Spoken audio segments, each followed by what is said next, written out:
listen. We don't do this for the fame, we out here working non-stop. The fastest growing podcast, we gon' make it to the top.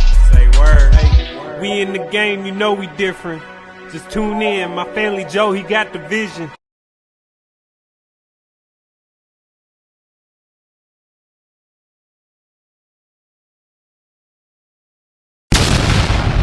The world's fastest growing podcast.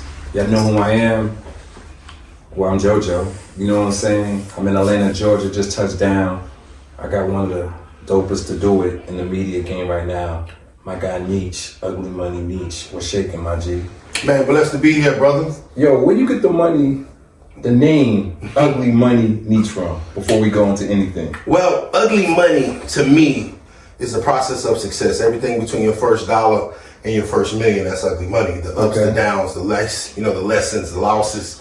Before you can count an M, you gotta learn how to count a dollar. Facts. And so my life was full of ups and downs and failures and lessons that I learned, and I had to fall down and get back up and fall down again.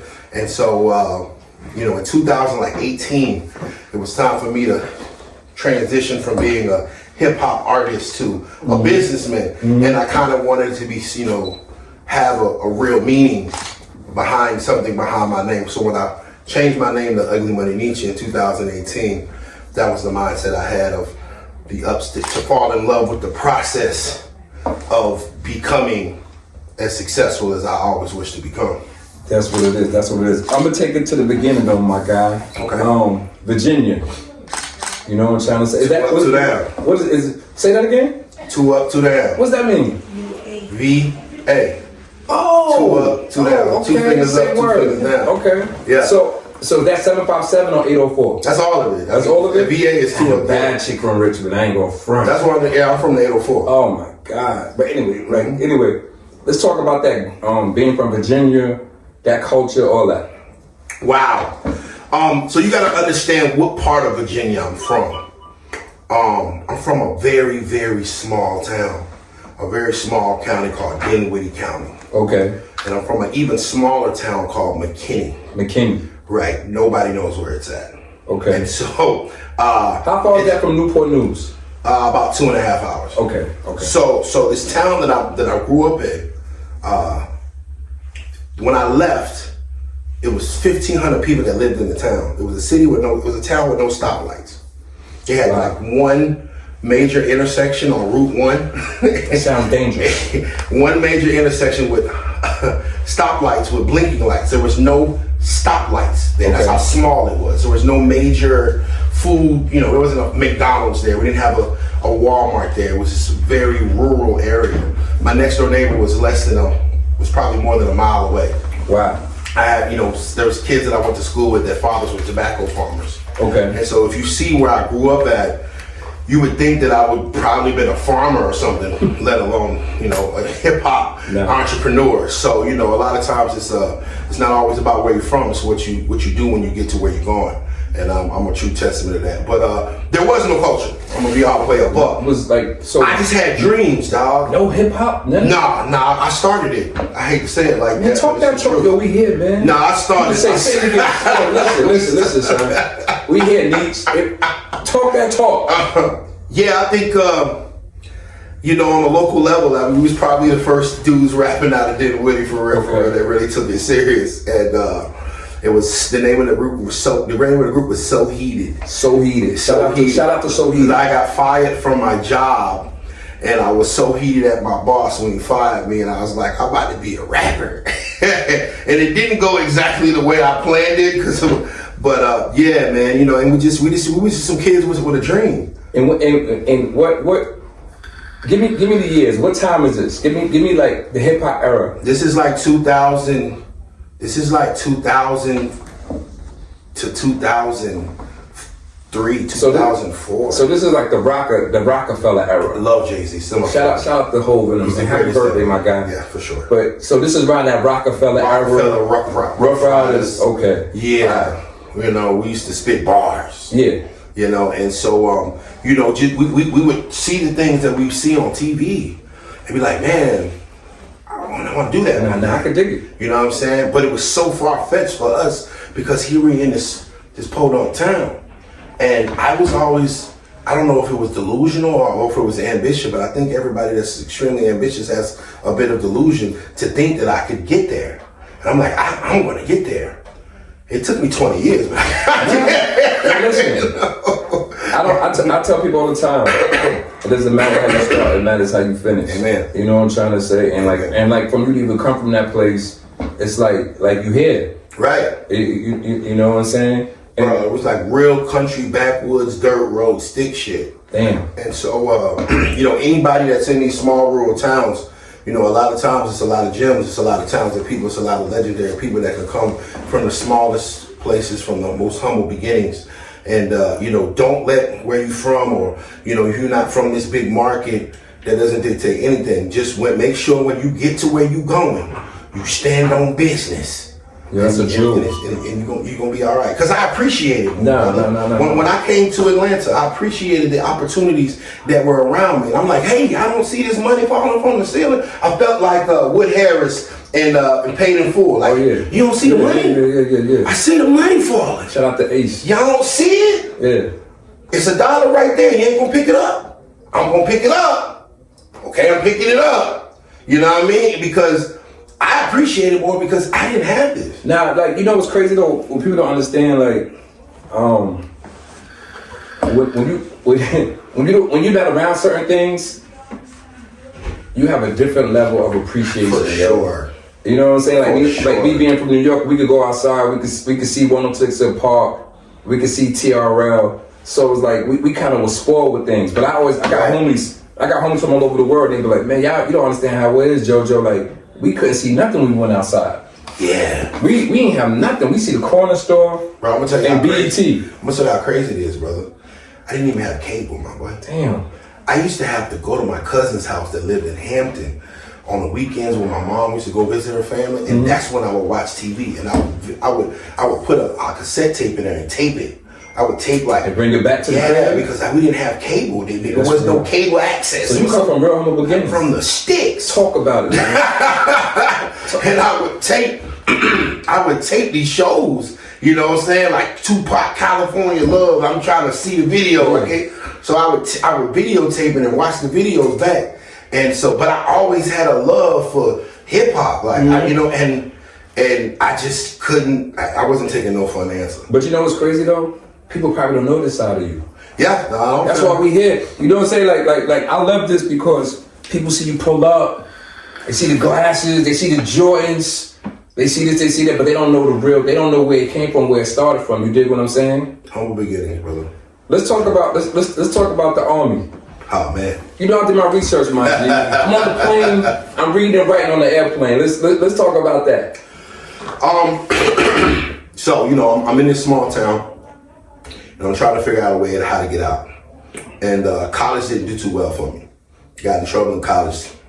What happened, man? I was what's it called? Statutory limitation? Yeah, no, I can talk about it now. I introduced Central Virginia to the drug of ecstasy. Ooh. No, I've never told that story. A lot of long nights. That sound wild. I think I was the first person to have ecstasy. So you, let's just be clear. It sounded like you was a trendsetter and on your neck of the woods. I was a nigga with a plan and was trying to make it out. And I always had a plan. Now, if that plan was going to work, I don't know. You know what I'm saying? But I had enough balls to try. I ain't mad at you, You know what I'm saying? And so, it's nothing wrong with the ecstasy at that time. Right. Nothing wrong with that. It's like 2002. Oh yeah, that's the time it was popping. Yeah, it just popped up, right? So, fuck nigga told the campus police that I was selling cocaine. I'm like, damn. We used to call them sex pills. Yeah, it went down. You know what I'm saying? It was just like the girls used to like them and make them freaky. You know what I'm saying? That's what they use them for. Let me ask you this though, before we even go there. You think ecstasy really? You think that's just a mental thing? Like back in the day, like we give it to a girl and she take it and then she just start doing all type of stuff. Or you think that's just a mental thing that people just say it works? Or do you think it really? Definitely. I never took one. Neither have I. That's what I see what it did. And okay. It did something to him. Something. It did something to him. I They seen call them like freaky pills, sex pills. Yeah. You know what I'm saying? You be in college or whatever, had a little dorm parties, you know what I mean? The girls, bam, you know what I mean? That was what they did. I never took none. Yeah, that's why I asked you that, because I never took one either. But I have seen people take them, and I've seen like a switch fast. For sure. Like I ain't know Charlene could even be like that. But I wasn't like Pablo, but I learned at an early age that people follow my lead. And I never forget how I had it set up. I had a boy and a girl in each of the dorms. We had co-ed dorms. Mastermind. So I had a boy and a girl in each of the dorms or whatever. And I would only have them for like literally 30 minutes. I would get them from my cousin down in Florida or whatever. I would come back to the dorm and we used AIM Messenger.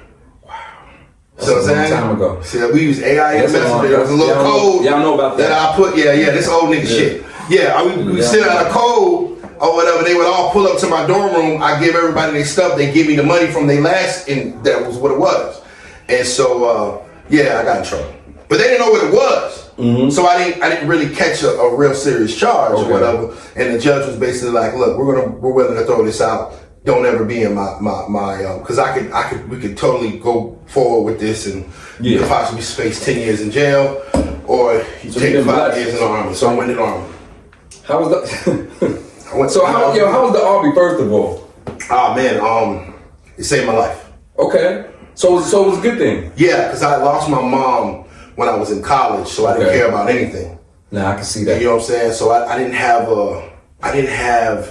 a care about nothing. I took nothing serious in life at that time, and the military gave me the discipline that I needed to become successful, the intestinal fortitude to get up and get it done. And I also knew that, hey, I don't want to do this for the rest of my life. Mm-hmm. So when I get out, I'm going to work my ass off. Mm-hmm. Because I went into the military. I went immediately to Korea, which was a hardship duty station, and went from Korea to Iraq. So of course I fought in the war as well, and I'm like, wait, you fought in the war? Yeah, one time. Like guns, everything? Yeah, for sure. Oh wow. Oh yeah, shot a kid. Damn. Yeah, for sure. He's like 12. I was going to ask you I shot a kid. Damn. Yeah, it was like 12. I'm pretty sure he was like 11, 12. Straight between guys. Did that kind of mess with you? He was trying to kill us though. I mean, I don't lose no sleep. You got to do what you got to do. Listen, you got to think about it like this. The kid got a grenade. He about to blow you up. What you going to do? Listen, you got to do what you got to do. Pocket. Nah, listen. Didn't lose a wink of sleep, slept like a baby. Yeah, I'm not mad at you. And then shot the dog. Word? Yeah, that dog one. So how does that work? So you got there, did they immediately ship you or it took some time? I know you had to go through training. Yeah, I went through training. I went through training, got stationed in Korea. Okay. So I was in Korea for like 9 months. I was almost done with it because Korea is like a hardship tour where you're there by yourself. There's no hoes in Korea. No chicks? No black women. Oh, damn. It's just Korea. If you like Asian bitches, but if you want some sister shit, it's like 500 to 1. I gotta see something. Right? So it was tough for me, right? Because I like what I like. Yeah, that's a fact. And so I'm almost done with this year long of Korea, and I pull up orders to go to Fort Sam Houston, San Antonio, Texas. I'm happy as hell. I'm like, that's why I went to training at. That's where all the women at. San Antonio is a beautiful city, by the way. 210, that's my people. Gosh, it's a beautiful one. I live in Houston. I know. I drive out sure. Right. So I'm thinking I'm going back to San Antonio. Man, we pull up orders 2 weeks later. We're going to Iraq. I'm like, how the hell they are deploying us from a deployment? It's the first time the military had ever did it. So they deployed us from Korea to Iraq. And man, bro, the movie American Sniper. Okay. I was in that. What? I was in the actual war that they're filming it. The Battle of Phantom Fury. I was in that. Yo, that's like, listen, like me and you both got podcasts, we talk about a lot of stuff. To me, that's like a different type of conversation, like actually fighting the war. And nobody asking me about it. Yeah, I'm asking. How, like mentally, what did that do to you mentally? Just like coming back? Cause you hear all type of stories about fighting the wars. No, I got homies that's still not right. That's what I'm saying. Sure. That's what I'm saying.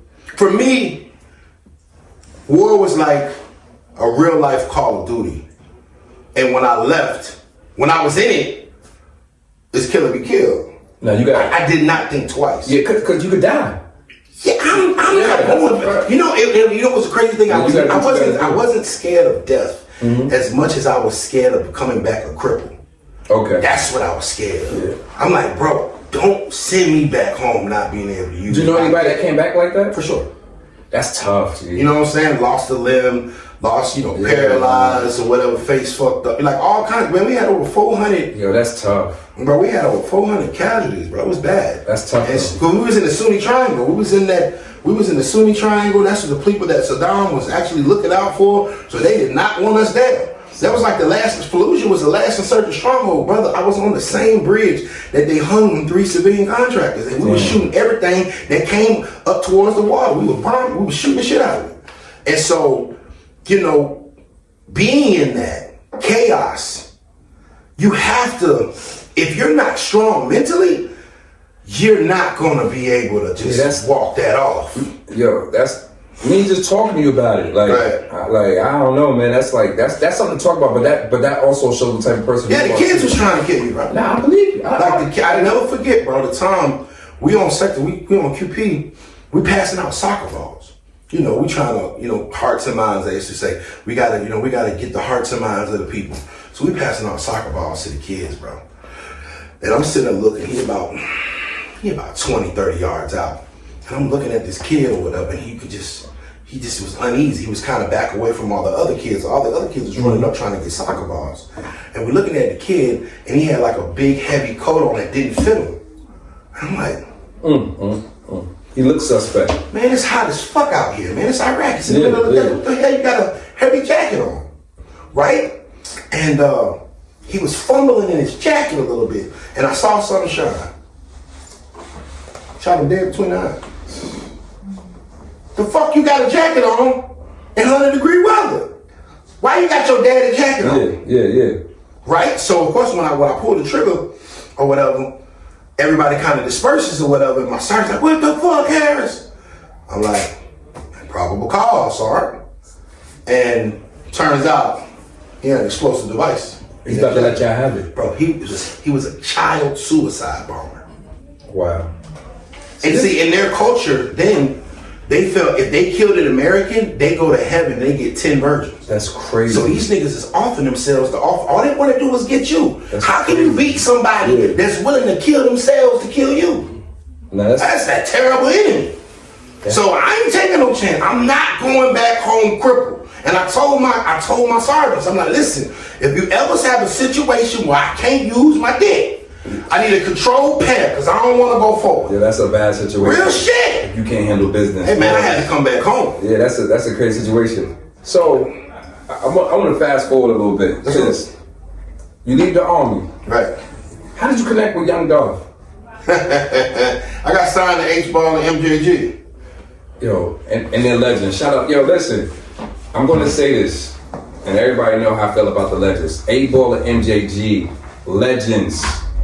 Legends, man. Legends. Rest in peace to Young Dolph, man. Rest in peace. So, how did that happen? Well, how I get signed, the Ball and G, how I get signed. See, I didn't even know that part. You like, yeah? I got signed to 8Ball and MJG. I thought you had got signed to Young Dolph. No, I got signed to 8Ball and MJG. Okay. So how I got with Dolph is Ball just made a call. Anything with Memphis, I make a call. Yeah. You got, who's gonna tell 8Ball no? Legend. You don't tell 8Ball. Yeah, they legends. And he's so cool about it. It's not no pressure about it. It's just like, hey man, I got the artist, man. And I pay nice, man. He hard. Trying to see if you gonna get on the record, man. Shout out to How can you tell 8Ball no? You know what I'm saying? And so, Ball made that call or whatever because I had did the record. And I was like, man, we need something on it. We need something, this sounds big. And Ball made the call for me, man. But Ball and G are real, like, gentlemen. I can believe that. Real stand-up individuals. I never hear nothing bad about them. Because there's nothing bad. You got something bad to say about no beef. You're a fuck nigga. And you never hear about them having beef with nobody. They don't. Like, just think about it. It's impossible. They're too solid of individuals, bro. If the person has something weird to say about Ball and G, you are fucking. It has to be their fault. Yeah, I love them niggas too. Like, I ain't gonna front. Like those. Like, I'm from New York, but I always fought with 8Ball. Like I always fool with them, yo. Like that's my word. Yeah, and so, you know, just being able to soak up the game from them guys during that time period was, I mean, priceless, bro. Like, I'm hanging out with the legends, Bun B, Scarface, we backstage. I'm like, I never forget the day Ball signed me. I'm sitting there.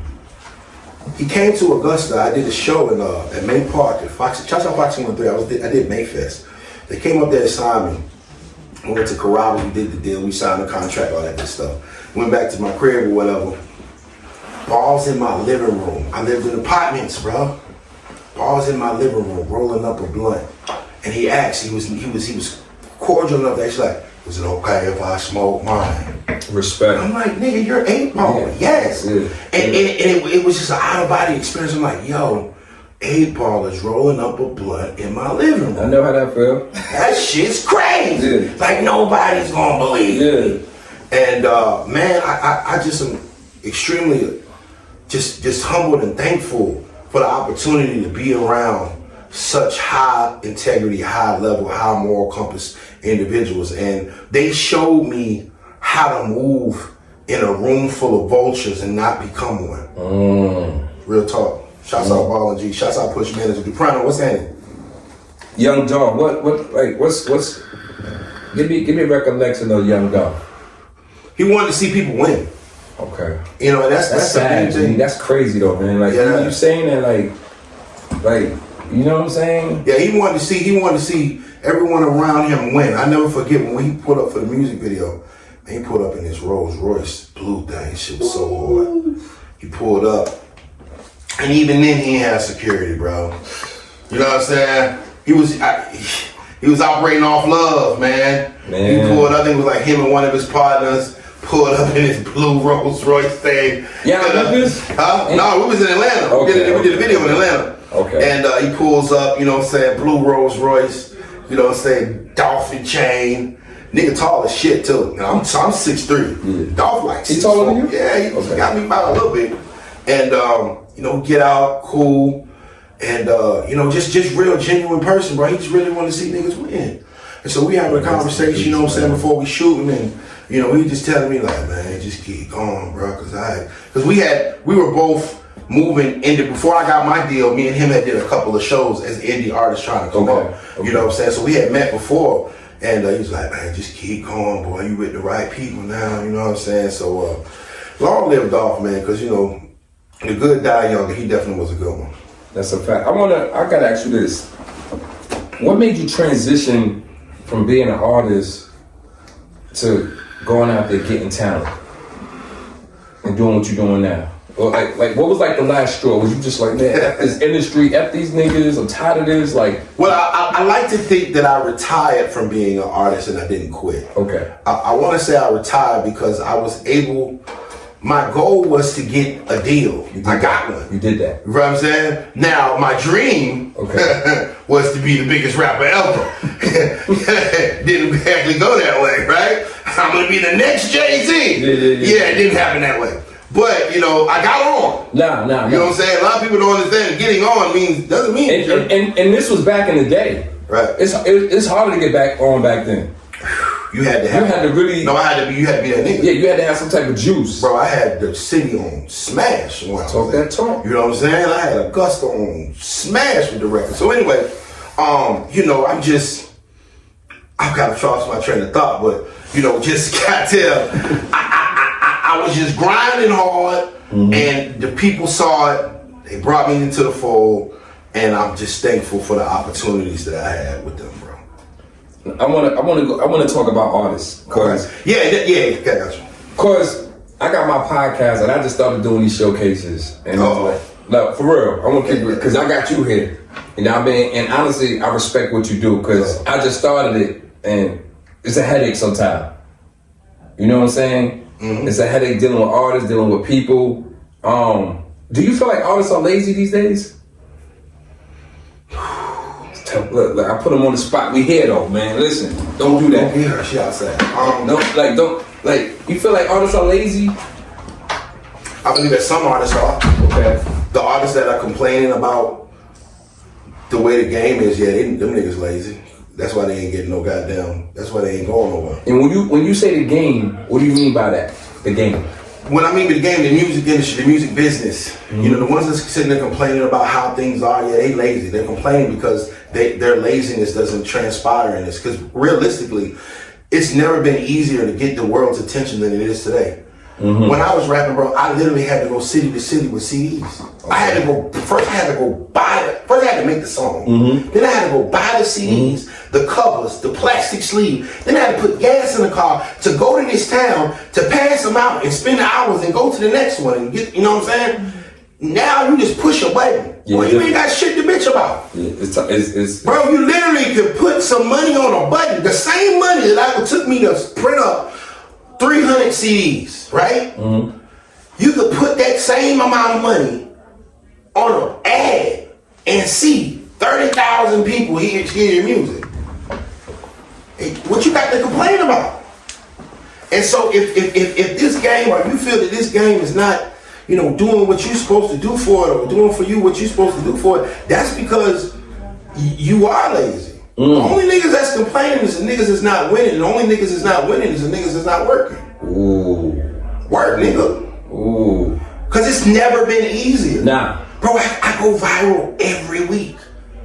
That shit crazy to me. I mean, like, to be able to hit 1 million people by just posting something. You know how hard it was for us to see 1 million people back then? Yeah. You had to have like $1 million. Yeah. Bro, you can post something on Instagram or TikTok and that bitch go viral, and then they homegirls do the same thing and it trickles down and trickles down. Like, what you got to complain for? You lazy.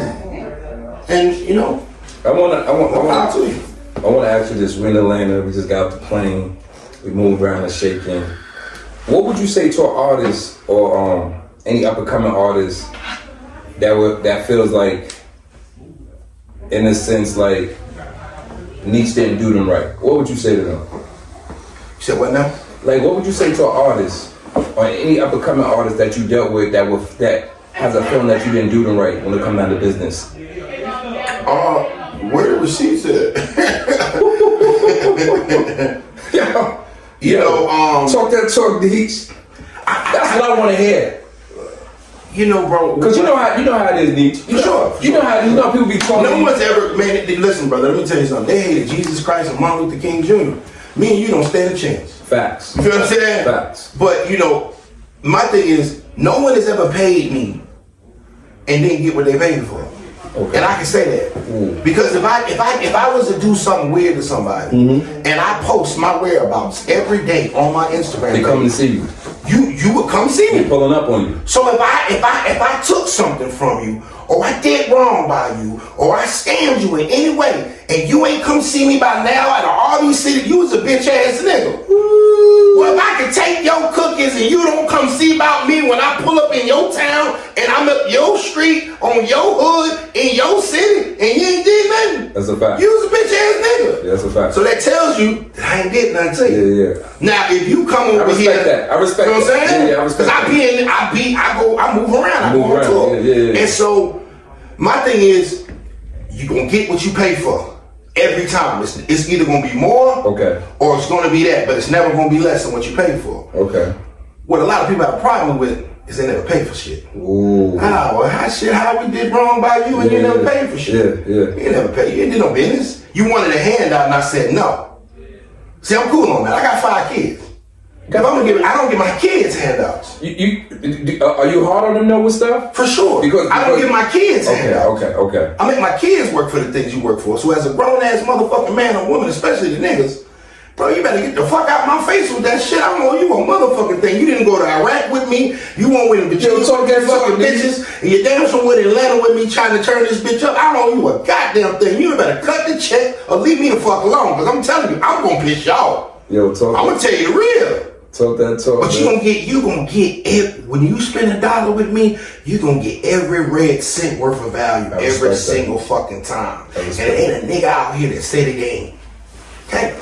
It's a nigga out here, got be niggas out here be like, bro, you ain't even fuck with me. Yeah, cause you ain't spend no money.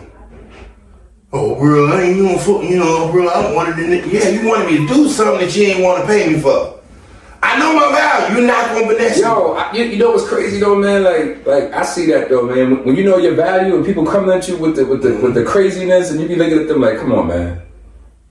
Especially nowadays on social media, you see what's going on, man. But it's like shout out to everybody that's holding it down, that is investing in their career. I appreciate people that invest in their career. Right. You know what I'm trying to say? Because when you invest in your career, that shows a lot about what type of person you are. Right. Like, you know what I mean? You know, I mean, how you gonna want me to put $100,000 into you as an artist, and you scared to put $100 in yourself? Facts. How that make sense? Boy, you trying to finesse me. We clipping this. You trying to scam me, right? Yeah. You scared? You don't want to give me $100,000. Mm-hmm. You don't want to give me $100 to do some work for you that you need me to do for you. But you want me to put $100,000 of my money in you. Bitch ass nigga, fuck off. Ask your daddy. Ask your fucking dad be daddy, nigga. Yo. I'm not him. Yeah. I did not screw your mama. Yeah. Ask your dad be daddy. Yo. And so it'd be weird to me where these people want you to invest your hard-earned money, time, energy, efforts, relationships that took you all your life to do. A long time. And they don't want to give you a red cent. They say, bro, I'm gonna get you on the back end. I'm hard. Forget the Fuck back with me, bro. I'm hard. Well, you know how many niggas hard? Bro, nigga, I'm one of the best songwriters that niggas never knew. Nigga, you know I can write this nigga a record that's harder than that. How many? Because this is what I get like. How many times do you get like, yo, I'm nice? Yeah, that's what I'm saying. Everybody say down here they say I'm hard. Oh, they say they're hard? They say I'm hard. Okay. I'm hard, bro. I'm hard. Fuck with me. Oh. That means I want something free. I'm talented. Yeah, what you gotta understand, let me tell you about talent. If nobody thinks you're talented, your fucking talent is worthless. Ooh. If nobody else appreciates the talent that you have, if nobody else is a fan of the talent that you have, then your talent is worthless.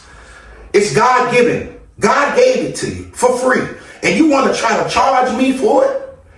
And you haven't figured out a way to move this shit? God gave you a gift. You haven't found a way to move it out to the people. You fucking up. You slacking. God done gave you something that he didn't give everybody. Then why the hell you ain't moving this shit? At least to the point where I can see that it's movable. Because once you can show me that it's movable, well shit, then I don't mind throwing a couple dollars so we can move some more. No. Shit like some dope. You say you got the best dope in the city, nigga, sell a couple packs. You ain't sold no packs. You want me to buy a brick from you. Bitch ass nigga, hell no. Get the fuck out my face. That's a But shit, if you got this motherfucker moving a little bit, shit, boy. And well, let me get a little something with you. And so that's what it be, man. These niggas be lame as hell in real life. They be talented rappers, but they be lame. They be the weird kids at high school in the weird table, you know, the weird cafeteria table with the, you know, the weird old kids that painted their nails and shit. They be them, but they be talented, they can rap, but you was lame. Boy, you was lame in hell in high school. You ain't had no hoes, you ain't had no motion. Damn. You was not the nigga getting the bitches. You want the nigga slapping niggas, you know what I'm saying, beating niggas up. Y'all niggas was lame as hell. You had no friends. And now you want me to believe that you this super talented, goddamn fly ass rapper. Bitch ass nigga, no. You was lame as fuck in high school. That's how you feel? Yeah? I feel that way. There's a lot of niggas that's talented as hell, but they was lame, bro. They still lame. You boring. I look on your page and you're boring. You have no personality. There's nothing about you that makes me want to say, damn, I really want to follow this nigga. And I'm always a nigga that's asking, hey, bro, follow me back. For what? Nigga, bitch ass nigga, you got 5 posts. You got 5 posts on your page and it's the same whack ass album cover over and over again. Fuck, I'm following. Yo. You lame, bro. You saying everything. That's why nobody want to listen to your shit, because they don't believe you, because you were lame. They knew you were lame. You talking about I got the hoes on speed dial. No hoes. Yo. I'm with the gang. No gang. You by yourself all the time. Bitch, I don't believe you. Now that's a fact.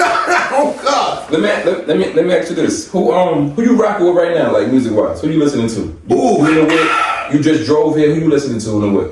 Well, bro, you know, outside of my artist China Monet, who I just love to death, and I think she's invented her own lane of pick me rap. Okay. You know, submissive music. I be listening to the OG shit. Okay. But if I right now, before I pulled up here, I listened to this kid named Dre TL. He just won the Netflix series Rhythm and Flow. I was listening to him. So I do like I like the people that are peeking their heads through the smoke. Okay. If you're peeking your head through the smoke, if you're kind of rising above the rest of the crap, you know, I definitely take it a listen. You know what I'm saying? Because if you got to the point where I can visually see you without you having to say "fuck with me, bro" or DM me, I can actually see you on some other shit. Yeah, I'll check you out for sure. Do you feel like Atlanta's the hub of hip hop? For sure. Still is. Because everybody by a long shot. Yeah, it's not even close. I know New Yorkers have feel. No. Hold on. I'm gonna keep it right. Hold up. Before we on the real, G. I'm from New York.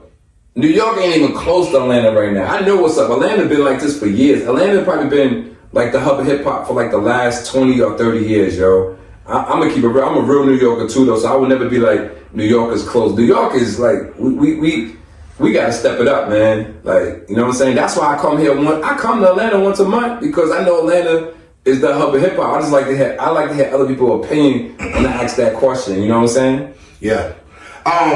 Atlanta got this shit. Atlanta got it. But it's because I truly believe, and I'm not originally from Atlanta either, I truly believe that Atlanta has allowed other like-minded individuals to be a part of this player shit that they got going on. Fact. And I'm extremely thankful. You know what? Let me say that too. I appreciate Atlanta because I come here every single month and I get so much love here. You know what's crazy though? Other cities not like that. A lot of other cities you can't really just go there and just like you just said be part of the player like environment. You know what I'm trying to say? Atlanta they do embrace you though. I ain't gonna front. Right. You know what I mean? Shout out to Atlanta. But yeah, that's a fact. I ain't even look at it like that. That's you true. know what I'm saying? Like they allow us to come here and be a part of this player shit that they have built and constructed, and a lot of people have put a lot of time, energy, effort, and work in. And you know, the South had something to say, and a lot of people had to break down those barriers in the industry in order for we to have this thing that we have called Atlanta, aka Wakanda. That's what it is. It's like Hollywood. It's just Wakanda, bro. It's popping out We here. got vibranium in the motherfucking trees. Shout out to Atlanta. You feel what I'm saying? So, I love this city, dog. Because me too. It's one of the few places in the world that a black man can get some money and you ain't gonna have somebody ready to kill him about it because he too busy getting money. So this is some player shit they got going on here. It's the largest concentration of young black millionaires in the world, and it's popping out here, but we full, so stay home. Yo, that's what's up. That's what's up, man. I want to talk about Atlanta hip hop for a minute though, because I'm putting you on the spot since we here.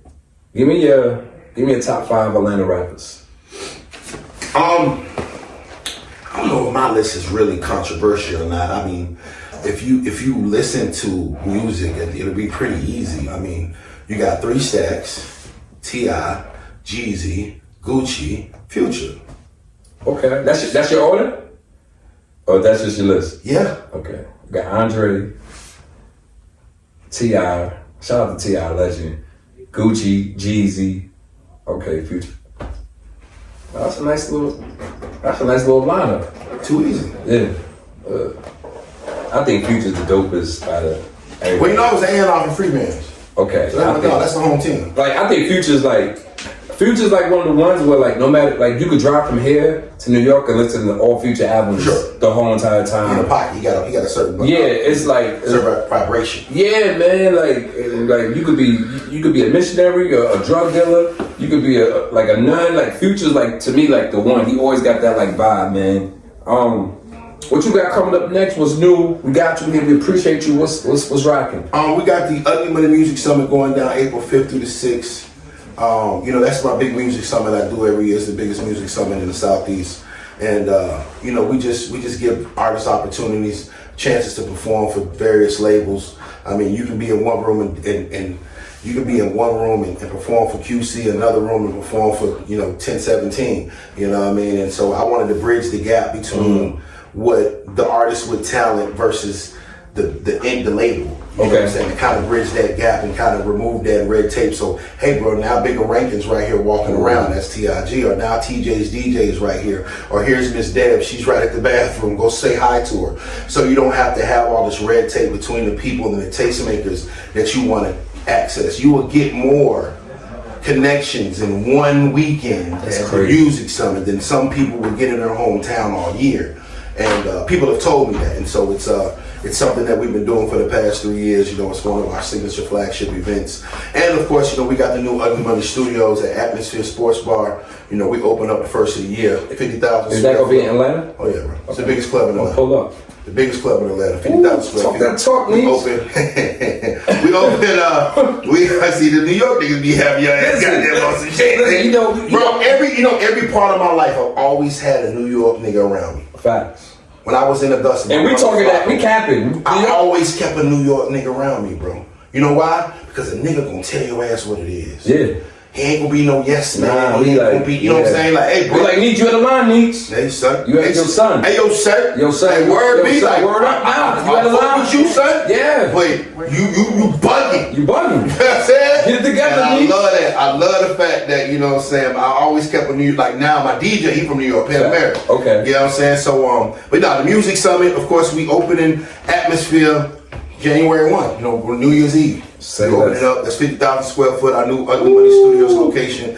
We're extremely excited about that. And I want everybody to be in tune for the HBM network.